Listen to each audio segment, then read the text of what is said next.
Hello, Stacy here. I am honored to be hosting today's Empowered Living lesson. When Paul and Roddy asked me to present, I was overwhelmed with gratitude for this opportunity to connect with this community, a community I know is focused on and committed to growth and excellence. It is wonderful to be here with all of you. I'd love it if you hit the little like and love buttons. It's always fun to be able to see that engagement through the screen. Again, my name is Stacy Anderson. I am the owner of Empowering Conversations and Siouxland Magazine. Through Empowering Conversations, I have the privilege to be able to coach and train individuals, speak to audiences, and to publish Siouxland Magazine, which is a local publication that is focused on creating meaningful conversations that deepen relationships and also in the process strengthen our community. I believe it is my purpose to spark curiosity in people, igniting that desire to better understand one another. And also, and maybe even more importantly, to understand ourselves. Through questions, really good questions, we have the opportunity to expand our understanding, which is so important. And speaking of good questions, I was not surprised at all when Paul and Roddy asked me this one.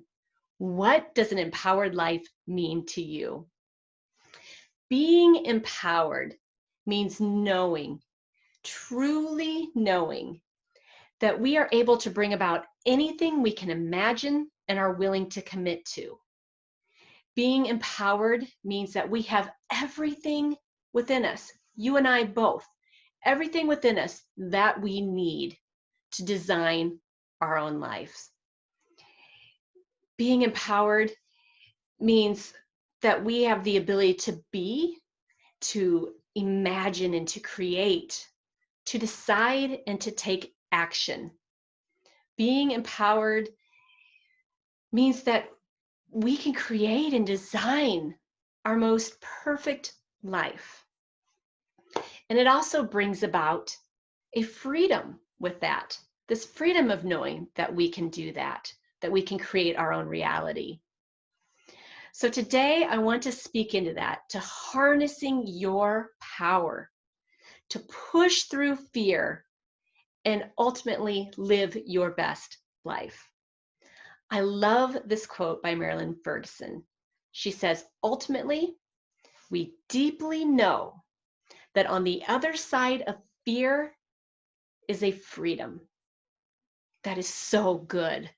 On the other side of fear is a freedom. That's what I want to talk about today. Getting to that place of freedom and busting through fear.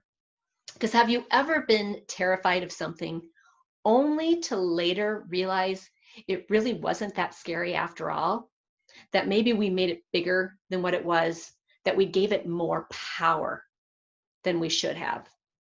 Because ultimately we have that control and we don't have to give it that power. And so I want to talk through that today with all of you. So when we don't confront fear, it tends to manifest into this really large thing that consumes us. It's not until we decide to face fear that we have the ability to not only diminish it, but to extinguish it. That's what we need to do. We need to extinguish fear and be able to release that so we have the freedom to live a big, beautiful life. So it is my hope that after watching this today, that you start to get comfortable being uncomfortable, because that is the space where we push through fear. When we step up to it, we put ourselves in an uncomfortable situation with the thought that we're going to overcome something. And fear won't go away unless we take action. It just won't. So we must move in spite of it. And actually, something I think that is really interesting is sometimes we should take action because of fear.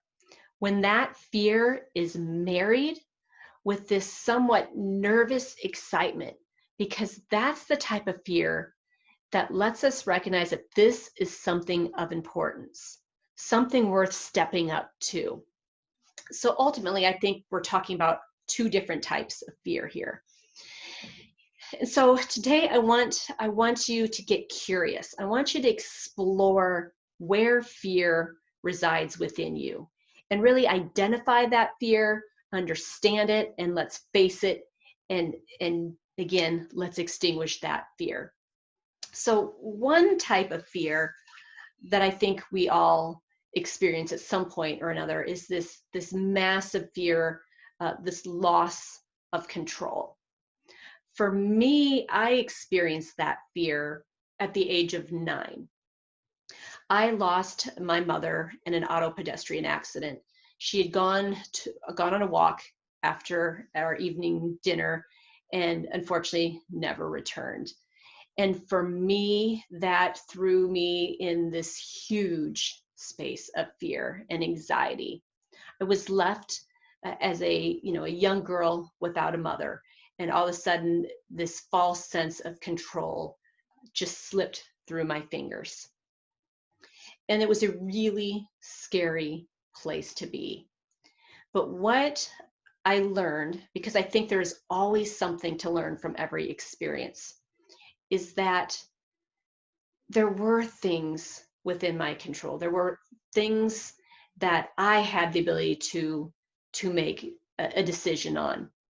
And one of those was how I chose to live my life moving forward.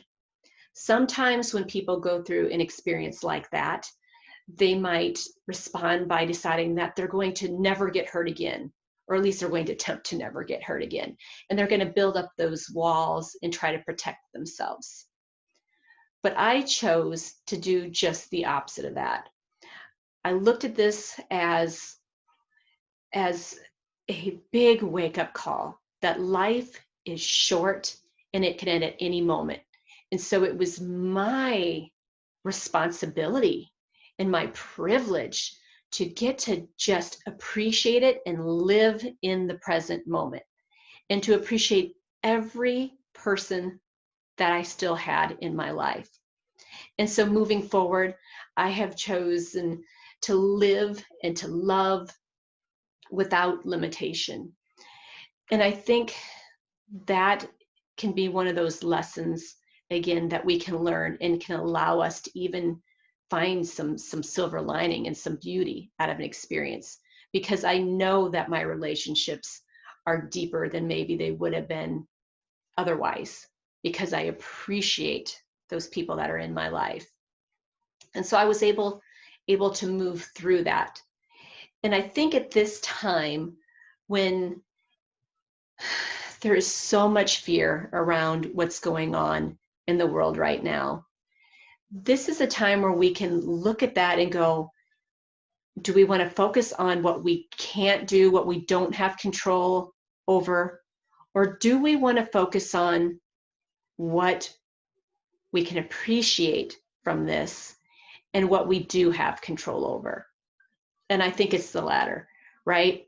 So maybe we aren't able to go and be in large groups and to go be social, but we are able to spend more quality time with those that we are in isolation with.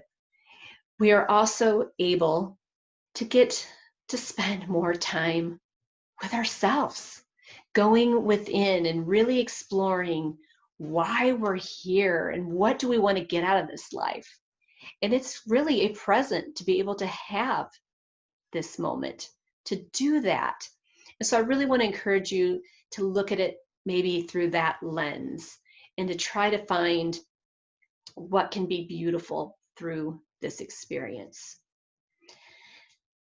Then we've got that other fear, this other type of fear that for me feels more of like the fear of the unknown or something in the future. With that, I can speak to that experience again. I've had another recent experience where I felt a little bit of fear, which is in doing Facebook Lives.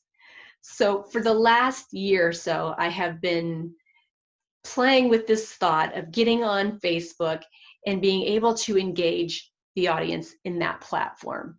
But I'll be honest, it gave me a little bit of anxiety because although I'm really comfortable being in front of people, I wasn't so comfortable being with the technology. And part of that is because I love people. And so to be with people, to be able to look into their eyes, to be able to read their reaction, that is so different than what feels like talking to a wall. And so I have avoided this. And I've also avoided it just because, again, it brings up some fear. What if it's not good enough? And what will people think? But here again, we always have the ability to make a decision. And so I decided if I wanted to stay connected with people through these trying times, this was going to be the way to do it. So I approached that fear. And this is the fear that I was talking about before, where I said maybe you have a fear that's married with that nervousness, that nervous excitement, and you're recognizing the importance through that. That is this kind of fear. Because although I wanted to do this, I still had this like, but I don't. I'm nervous. I've got some fear, and it was stopping me.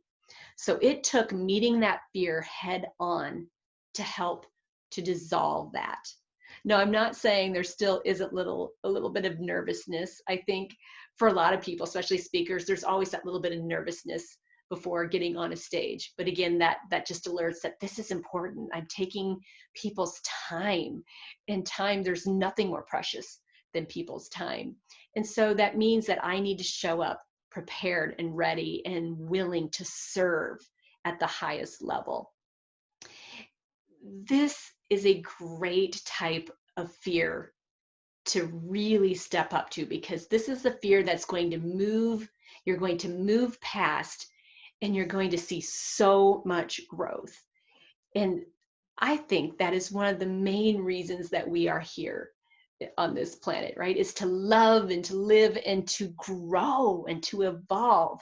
And the only time we are going to grow is when we are pushing what was known to the unknown, and that we are willing to go from comfortable to uncomfortable, finding that uncomfortable space and showing up anyway, committed, and knowing that we are going to do this regardless.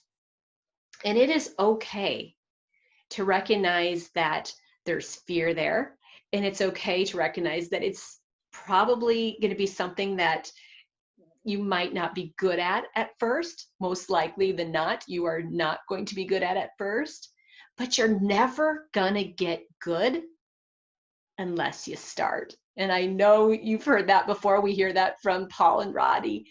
We have to show up. We have to build our wings on the way down. I think that is so encouraging, though, to just know that we don't have to be great. We just need to meet that fear, to show up, and to try. Every time we do that, we'll get a little bit better, as long as we're taking the time to really look at what we've done and explore it and process it and make adjustments and then do it again. That is my hope for you today, is that you are here with me in this time and space, and you took away the message that it is okay to feel uncomfortable and show up anyway, and just give it your best, knowing that you can do it again and do it again and do it again. And every time you'll get a little better. And in doing that, again, you'll be diminishing that fear and eventually putting it right in its place, right? We'll minimize that fear, and you'll be empowered to feel that freedom to know that you are creating your life, and hopefully your best life. That is my wish for you. We only have this moment. We can't change the past. We don't know what the future holds, but we have this beautiful present moment to embrace it, to step up to it, to have gratitude, big, beautiful gratitude. Gratitude for a moment that allows us to be here and have this experience. So I encourage you, again, explore where that fear resides in you. Get curious about it. Take a moment, take a deep breath.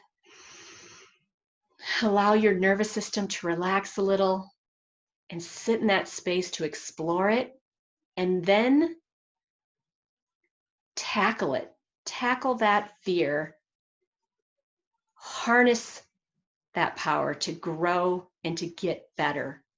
I believe in you. I know you can do it. We are all empowered to live our best lives. I so appreciate you being here with me today. I hope that we will be able to stay connected. You can find me at SiouxlandMagazine.com. My number and email is on there. I am always open for a conversation. And beyond that, of course, I'm on social media now. So if you want to check out one of my Facebook Lives, I would love that. So have a beautiful, beautiful day. Thank you again, Paul, Rodney, for this opportunity to connect with this community. I appreciate it more than you'll ever know. Have a wonderful day. Thanks, friends.